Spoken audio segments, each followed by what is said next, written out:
Hello and welcome to ABC News. I'm Ros Childs. Authorities in Queensland are urging people in the fire zones to remain vigilant, with heatwave conditions along the central coast keeping the threat level at severe. There are still more than 100 fires burning across the state, with the main areas of concern at Camphor Beach near Mackay, Mount Larkham, which is near the town of Ambrose there, and Baffle Creek and Rules Beach, just south of Agnes Water. Firefighters are facing even dry weather today, but the harsh winds that created the catastrophic conditions yesterday have eased. Education Queensland says more than 40 local schools will be closed.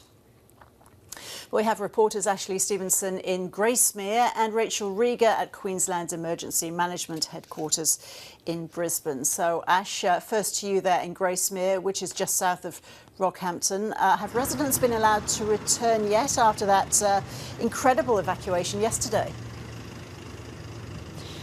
Ros, they have. About 6 a.m. this morning, they were given word from local police that they were allowed to return home to Gracemere, that those roads were open again after yesterday's mass evacuation. As you mentioned, about 8,000 residents were ordered to evacuate as bushfires were getting closer to the town and threatening this entire region.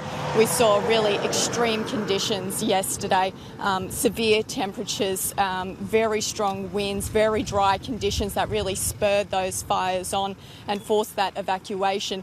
Many people did stay with family and friends, but for those who that wasn't an option, the Rockhampton Showgrounds turned into a sort of makeshift evacuation centre where people spent the night. It was a very stressful, very anxious night for a lot of people. There wasn't a lot of sleep. People just grabbed what they could, their pets, there was lots of cats, dogs, birds, you name it, at the evacuation centre, a lot of young children as well. So a difficult night and a lot of relief at being able to come home this morning. Sure, and how are they coping with it all? Yeah, the residents I've spoken to this morning are amazed at what firefighters have been able to achieve overnight and into early this morning. I spoke to one resident who lives not far from here, and she said when she evacuated yesterday, she was fairly certain that her house was going to go, that it wouldn't be there when she returned to it today. And she just couldn't believe how well firefighters had done with their water bombing to be able to save her property. It was literally just metres from the back of her house where the ground was completely blackened. I'm also standing not too far from the local pub, and the fire has reached probably 20 metres away from the pub, so a big effort there to save the local pub and to save so many houses in this region. Here's what the Premier had to say.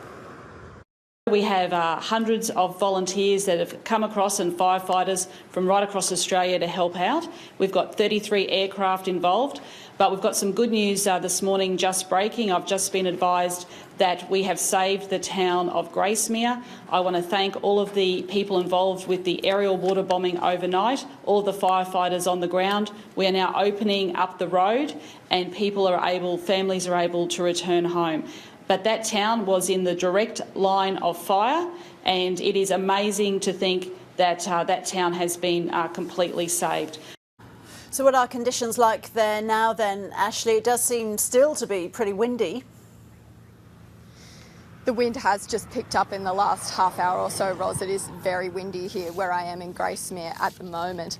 The conditions aren't quite at that catastrophic level that they were yesterday. It's definitely not as hot, although authorities are warning that it could rise and get to those extreme levels again over the coming days. There are temperatures above average expected until at least Tuesday into early next week. So not in the clear yet. Authorities are warning people to still take heed of the warnings and that the dangerous conditions haven't passed yet.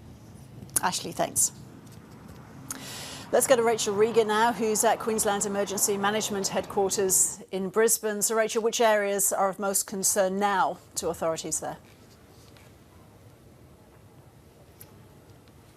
Yes, Ros. Well, we've heard from authorities that there's still about 105 fires that are active, and what we see now, there is a leave now in place for Deepwater, Baffle Creek, Rules Beach and Oyster Creek. Then you've got a prepare to leave for Captain's Creek, which is about in the Agnes Water area, and then you've got a stay informed for Gracemere, Round Hill and Camp Wynne, which is near Serena in the Mackay region. So there are still a few regions. You've got Mackay, there's a few fires that are quite active in the west there.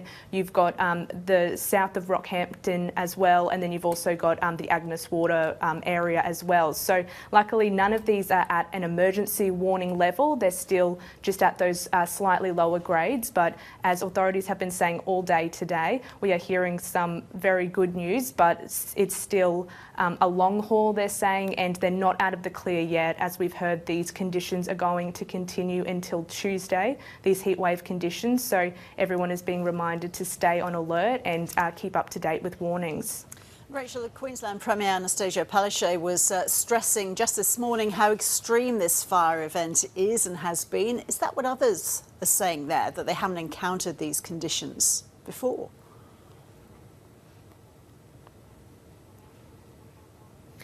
Yes, absolutely. We heard as well from the Weather Bureau this morning, who said the weather conditions that we saw yesterday were just unprecedented. He said he couldn't keep count of the amount of records that were being broken in North Queensland.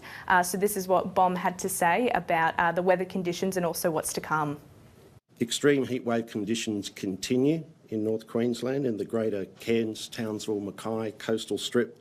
And that's going to keep going to the end of the week. And then it's going to spread inland to northwest Queensland in terms of heat. But we won't have the intense fire danger conditions, apart from today, where we're still saying there's severe fire weather conditions in the Central Coast and Whitsundays. Thunderstorms are not a problem today with the fire management. Thunderstorms are confined to the very far north of the state.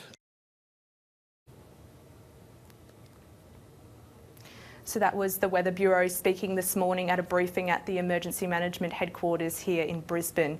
As authorities are saying, they're just reminding everyone to remain on alert as they're not out of the woods yet with this fire threat. Thanks, Rachel.